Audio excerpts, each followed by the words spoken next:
السلام عليكم ورحمه الله تعالى وبركاته. مرحبا بكم مره ثانيه في وصفه من وصفات شيوات سعاد. الوصفه ديال اليوم ان شاء الله غادي تكون عباره على بسطيلات صغار بالدجاج. هاد الوصفه كتجي لذيذه بزاف وطريقه التحضير سهله وبسيطه. نتمنى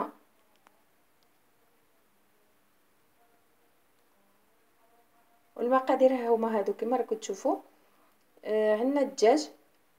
من الاحسن انكم تجبدوا الدجاج يعني من قبل يكون اما ترقدوه في واحد شويه ديال الخرقوم، عفوا ديال السكينجبير. عفوا شويه ديال السكينجبير لان كيعطيه واحد اللذه خاصه، ولا تشرملوه وتخليوه مده طويله في الترميله باش تعطيه ديك اللذه. واللي ما عندوش الوقت يقدر يعني يديرو مباشره. عندنا الدجاج غادي نحتاجو معاه واحد جوج ديال البصلات كبار مشلدين رقاق، نحتاجو شويه ديال المعدنوس وشويه ديال القزبر والتوابل اللي غادي نحتاجو شويه ديال الخرقوم، شويه ديال السكينجبير وشويه ديال الابزار وشويه ديال الملحه وعويدات ديال القرفه. اللي عنده العواد ديال القرفه، اللي ما عندوش يقدر يستعمل شويه ديال القرفه ماشي بزاف. وغادي نحتاجو زيت الزيتون بطبيعه الحال، وغادي نحتاجو واحد الريصان ديال الثومه وواحد شويه ديال السمن الحر اللي السمن الحار اللي غادي نديروه مع اللي بغا يديرو، اللي ما بغاش يديرو يعني هذا يبقى اختياري. والبيض على حسب الكميه ديال داك المرق اللي غادي يبقى لنا في التالي. يعني الا تجمع بربعه ديال البيضات ولا خمسه ديال البيضات على حسب المرق اللي غادي يبقى لكم. وغادي نفوتوا نوجدوا هذه الوصفه على بركه الله.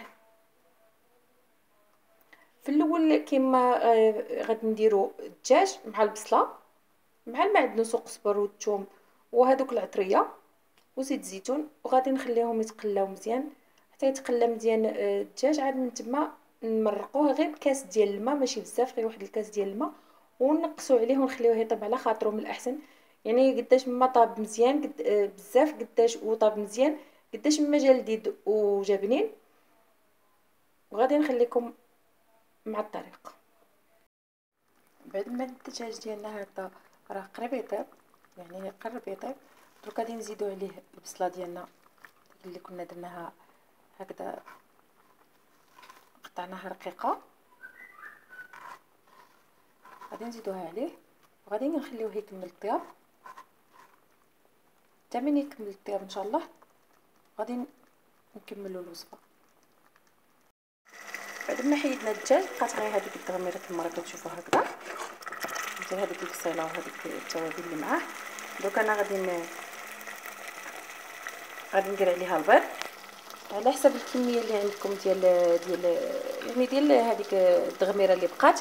انا غادي ندير واحد 4 ديال البيضات، وغادي نشوف واش 4 ديال البيضات غادي يكفيوني. الا كفاوني هذوك هما المهم باش تجمع لنا هذيك التغميره. بعد ما طاب عندنا الدجاج كما راكم تشوفوا هكذا وفتتناه، وعاوتاني هذاك البيض هذاك المرقه اللي طيبنا فيها الدجاج درنا عليها البيض. وهنايا عندنا الورقه ديال البسطيله اللي انا سبق لي درتها بالقناه، يعني صنع منزلي. وعندي هنايا اللوز اللي حمرته هكذا مدشش وحمرته، ولا اللوز العادي انكم تقليوه تسلقوه وتحيدوا القشره وتقليوه يعني وتدشوه. وعندي هنايا شويه ديال الزبده مذوبه، وعندي شويه ديال السكر كلاصي، وشويه ديال واحد البيضه مضربه، وعندي هنايا واحد الطبسيل صغير اللي انا يعني داكشي الشكل اللي بغيتو ديروه، واش بغيتو ديروها فرديه ولا ديروها كبيره. انا فضلت انني نديرها فرديه. لهذا غادي نستعمل واحد الطبسيل صغير لهادي باش يعطينا داك القوام ديالها دائري.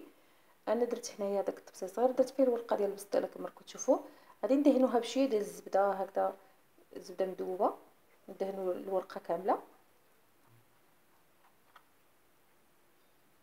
وغادي نديروا شويه ديال الدجاج من التحت هكذا، ندشش هكذا كما راكم تشوفوا هي قطع صغيره.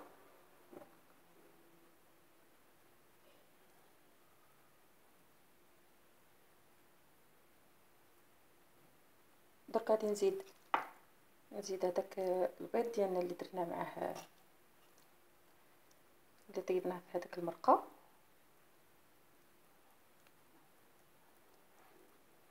نقادوه مزيان يعني من جميع الجوانب باش تجينا البسطيله ديالنا تجينا مدوره مزيانه.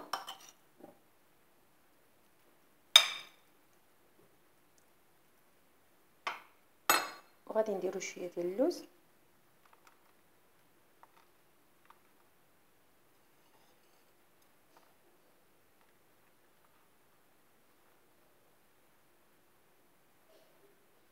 هكذا من جميع الجوانب. ودرك غادي نجمعو.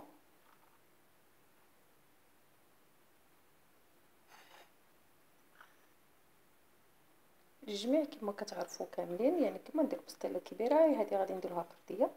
غادي نديرو بحال هكذا، غادي نجمعو.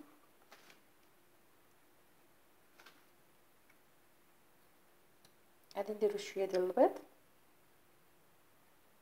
باش تلصق لنا مزيان، وغادي نلصقو هاد الجهه هكذا.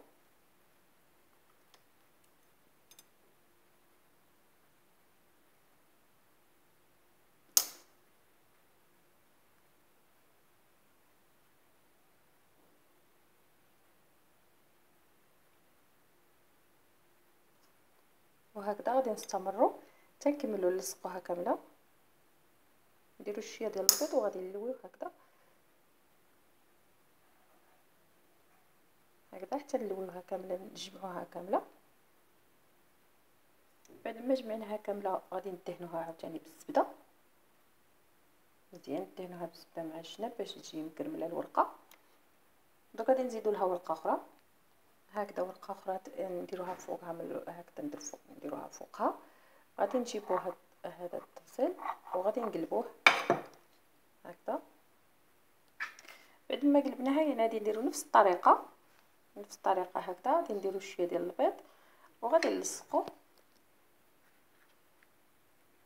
بحال هكذا، يعني كما درنا في الاول. غادي نعاودوا حتى نكملوا كاع هاد الجناب كاملين. انا بعد ما درتهم هنا كملتهم، درتهم في واحد الصينيه اللي غادي ندخلوه الفران. درك غادي ندخلوهم حتى يتحمروا من الفوق ومن التحت مزيان، عاد نوليو نوريكم الشكل النهائي. انا غادي نوريكم كي درتها، صنعت هذاك الكاغط يعني بهذاك الزواق بلا ما اللي ما عندهاش السيده اللي ما عندهاش في الدار تقدر ديباني راسها.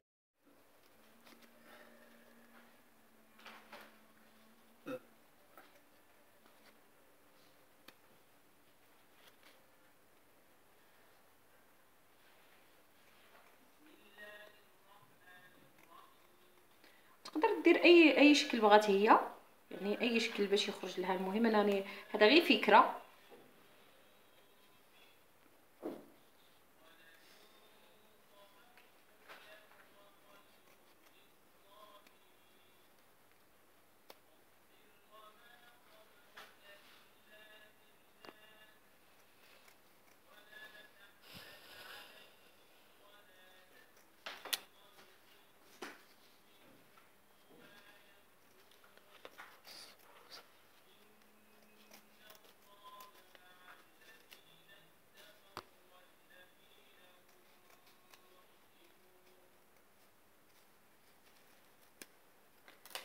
هكذا باش غادي نحلوها، يعني هكذا كتعطيكم شكل بحال هكذا.